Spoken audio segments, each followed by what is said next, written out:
I don't think it's convenient in the conspiratorial way you're implying. I think it was incompetence. The DC shooter came here in 2021, but it was Donald Trump's State Department that vetted him and gave him asylum in April of this year. This is, of course, after he let Elon Musk run roughshod through the government, gutting it. And after he reassigned a bunch of law enforcement officers, including some terrorism units, to immigration. So people who should have been vetting this guy for whatever ties he apparently seems to have were too busy deporting gardeners and daycare workers. I have said that the Trump administration is soft on crime over and over, and this is why. Because they're reassigning law enforcement that has actual jobs to do, including some from child trafficking units, to do useless things like, again, deporting gardeners. Combined with the fact that Donald Trump deployed the National Guard to DC in the first place for theater. They've not been doing anything. There aren't enough of them to affect any real change. They are standing around and raking mulch. We don't have enough information to start really analyzing the situation, which is why people are jumping to conspiracy theories.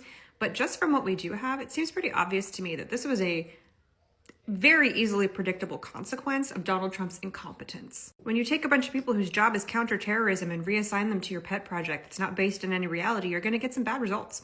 Hey MAGA, is it time to finally come to the realization that you've been lied to by your president for the last 10 years? Yesterday's shooter was granted asylum by your president. The seditious six is never going to see the inside of a courtroom because everything they did was completely legal. There's never going to be any Antifa or FBI agents that get arrested for orchestrating January 6th. When it comes to Hillary Clinton, they're never going to lock her up. Inflation's not coming down. Prices are not coming down. Wars have not been ended. Obama was not a secret Muslim trying to give the country away to the Muslim Brotherhood. Joe Biden was not responsible for COVID lockdowns in 2020 because he wasn't president yet. No matter how many times they say it, Democrats are not the party of terrorism. None of this is real. This is fan fiction for people that Trump needs to keep dumb and angry. Kash Patel spent years saying that the Epstein files were going to be released and it was going to expose everyone. And now we've spent the last year having Trump,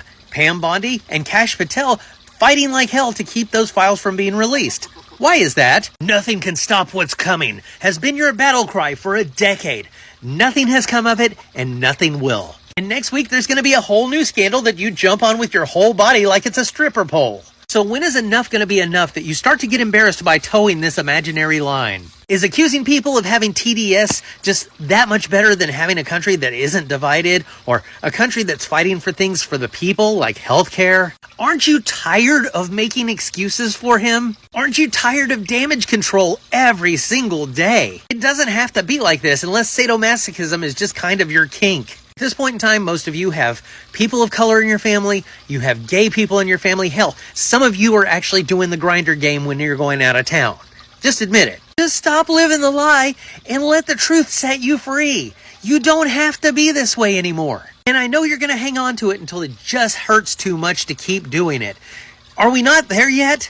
Look, we're about to get through the holidays and we got a whole new year coming. How about we work at that whole new year, new me? The old stuff isn't working for you anymore. It's time to reinvent yourself. Instead of hating everybody and wanting to go to war, maybe try giving people a chance. You might like it. Maybe if you start accepting people for who they are, maybe they will start accepting you for who you are. Couldn't hurt to try. All right. I thought I was going to be able to do it and not give you any breaking news, but guess what? Oh, ho, ho. All right, family, come on, sit down. Come away from the ovens. Come away from the kitchen just for a little bit. Breaking developments in the DC National Guard shooting that has shaken the entire country. And why? Because we was busy making sweet potato pie and stuff. All joking aside, the authorities have now confirmed that the suspect, 129-year-old Romanullah Lakanawal, previously served in a CIA-backed Afghan Special Forces unit. Let me read that again. This young man previously served in a CIA-backed Afghan Special Forces unit operating out of Kandahar. This was an elite strike group that worked directly alongside U.S. troops during the war. Here's where it gets even more interesting. Federal officials say Lakanwal was granted asylum in the United States. Now, I talked about that this morning, just months before this attack. So he came here originally through the post-evacuation resettlement program after the fall of Afghanistan. And investigators are now combing through every detail of his background, his service history, and his life here in the U.S., trying to determine what led to this shooting.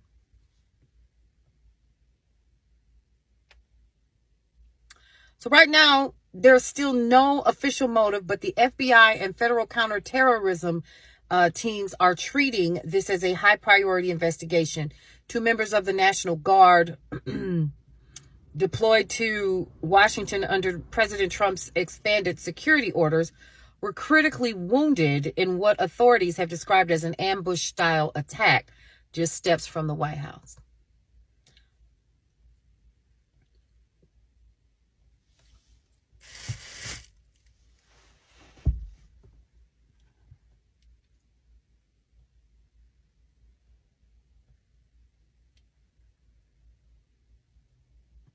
Stay woke, y'all. So these 2 National Guardsmen are fighting for their lives in D.C. It's tragic. It's horrible. My thought goes out to them and their families, and I hope they make it through this. We don't even know the motive of this individual that is the suspect. We don't know who he is. We don't know why he did what he did. We don't know if it was politically motivated. We know nothing. But people on the far right are now using the term they. They did the same thing after Charlie Kirk was assassinated, when we know it was one person that was responsible, had nothing to do with the left.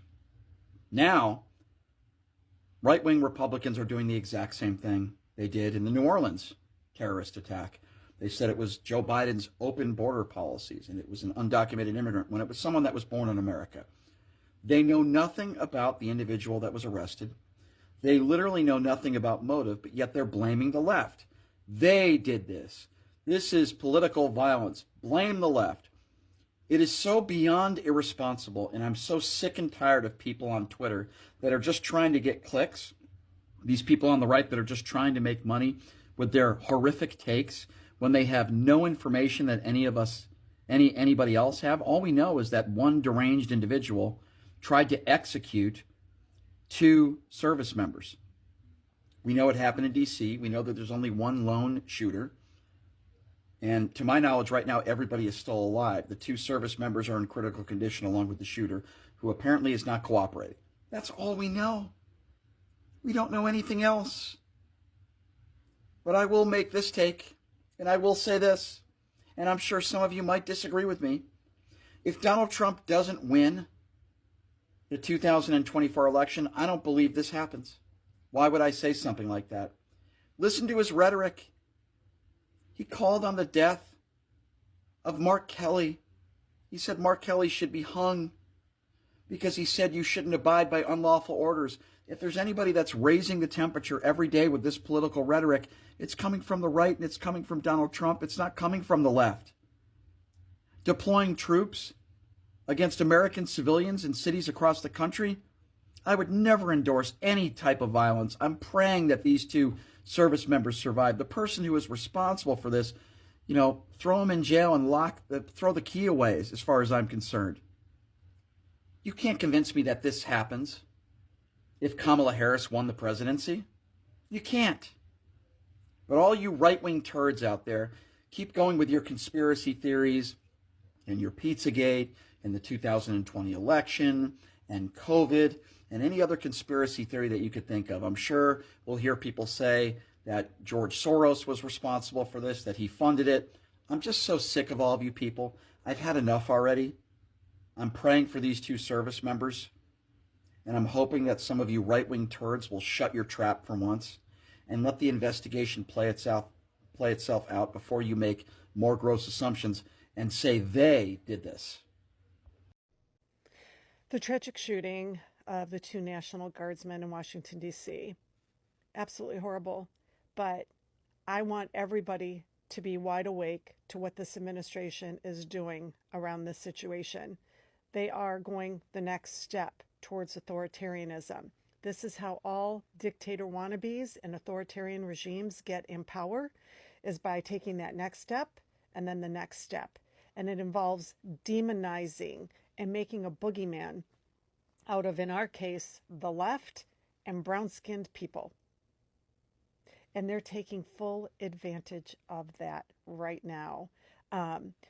This Trump administration, in their quest to create an authoritarian government where right-wing extremism controls this country, they don't care about justice.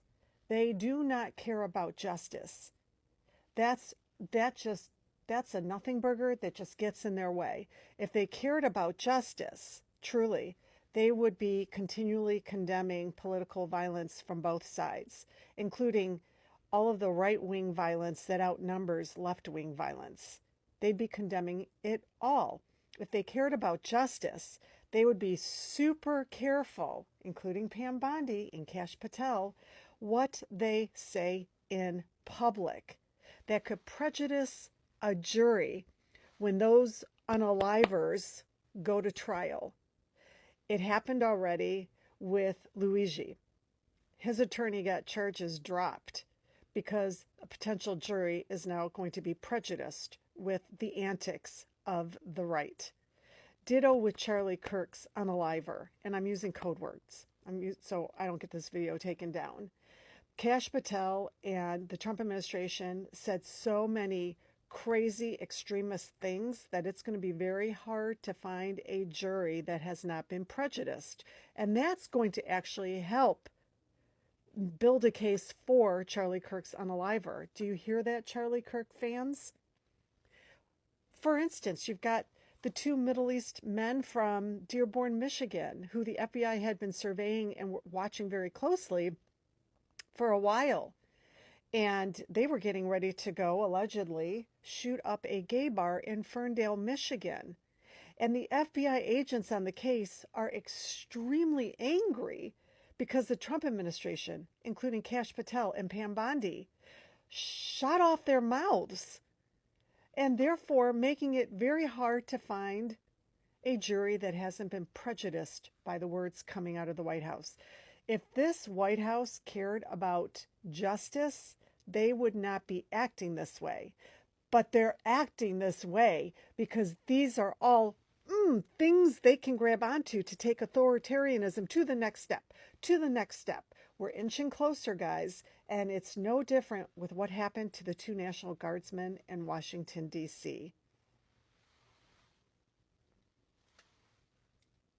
Final note, root causes.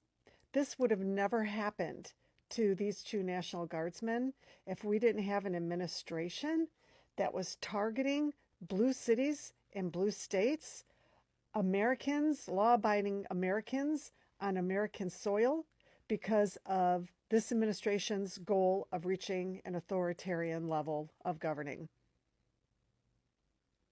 Yeah, it wouldn't have happened. It wouldn't have happened. So, there you go. Well, the injustice is complete. I hate to have to report this to you. Not that it's surprising or anything, it's certainly not. But the final remaining case against Donald Trump and his co-conspirators for their attempt to overturn the results of the 2020 election, that case has now been completely dismissed against Donald Trump and all of his co-conspirators.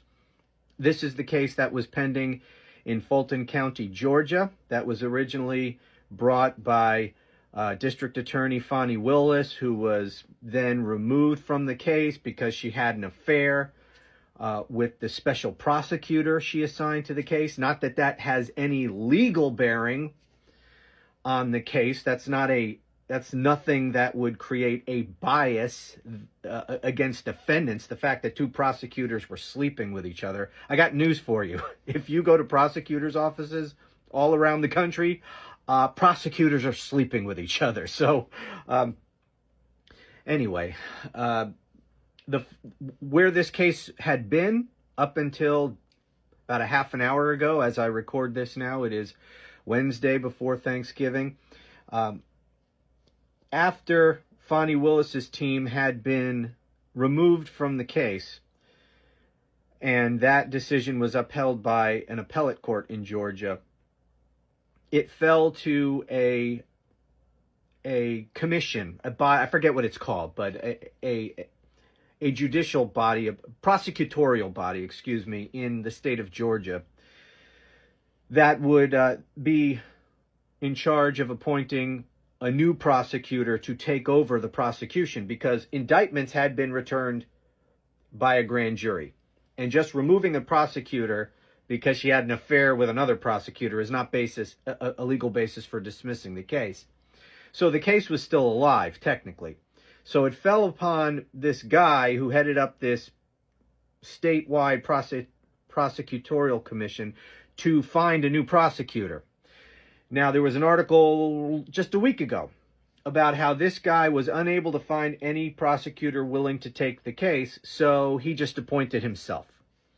And he said that now he would begin the process of reviewing all the materials in the case, all the grand jury materials, all the investigatory materials. And he said there was it was an insane amount of material, something like 5 terabytes worth of data and hundreds of boxes of files.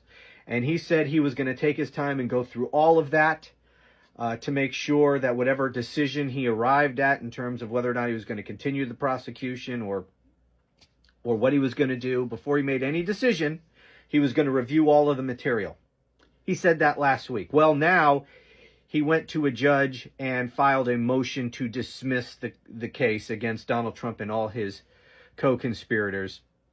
There's obviously no way in hell he could have possibly reviewed all of that material, or even a tiny percentage of that material in so short a period of time. So this was not an actual serious review of the materials. This was just a political decision, which we all expected. I mean, this is Georgia.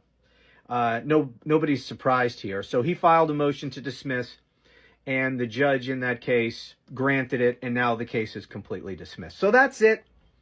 Donald Trump and his co-conspirators now are completely off the hook for trying to overthrow the republic. Hey, good morning. It's 11:31. Happy Thanksgiving. It's Thursday. I wanted to give you a quick update on the National Guard shooting in D.C. The suspect's name is Ramanullah Lakhanwal from Bellingham, Washington, a 29-year-old Afghan individual who entered the country in 2021 as part of a operation to welcome in those who supported U.S. troops in Afghanistan during the conflict there. He worked with the CIA in Kandahar, came in 2021. In 2024, he applied for asylum. In 2025, April, under the Trump administration, he was granted asylum after a thorough vetting of the Department of Homeland Security. This is the same Department of Homeland Security who is now saying that Mr. Lakhanwal was part of a large group of unvetted, paroled Afghans who were basically running amok in the country because of the Biden administration. Again, for an asylum process, it goes through the DHS, it goes through the FBI, it goes through multiple agencies for a background check before someone is granted asylum. This was granted in April of this year under the Trump administration and Kristi Noem, who runs the Department of Homeland Security. Please be aware of that. They will paint this and as obviously a far left, liberal sponsored attack, and it's all Joe Biden's fault and all that bullshit. Just please remember the facts. The 2 individuals who were shot, National Guardsmen, were a 20-year-old and a 24-year-old from West Virginia. They are still in critical condition. Please send your thoughts to them and their families as well. But remember the reality of this situation, please. Let's go back a little bit to Afghanistan, where the reason that country fell was because Donald Trump, in one of his last acts as president, released 5,000 Taliban and the senior leadership who now currently run the country. They released them into Afghanistan as part of a deal that they struck with the Taliban that didn't include the Afghan government. So they released the force that was going to take over Afghanistan back into the country that then did so the following year. So these individuals who've come to this country, who have served U.S. troops and helped keep U.S. troops alive, myself included, in Afghanistan, came to this country for help and to get a better life for them. And they were fleeing a situation that Donald Trump and the Republican administration created. And that's reality. Without those 5,000 individuals, without that senior leadership, Afghanistan would not have fallen, or certainly would not have fallen that fast. So please be aware of that. And the fact that National Guard are even in D.C.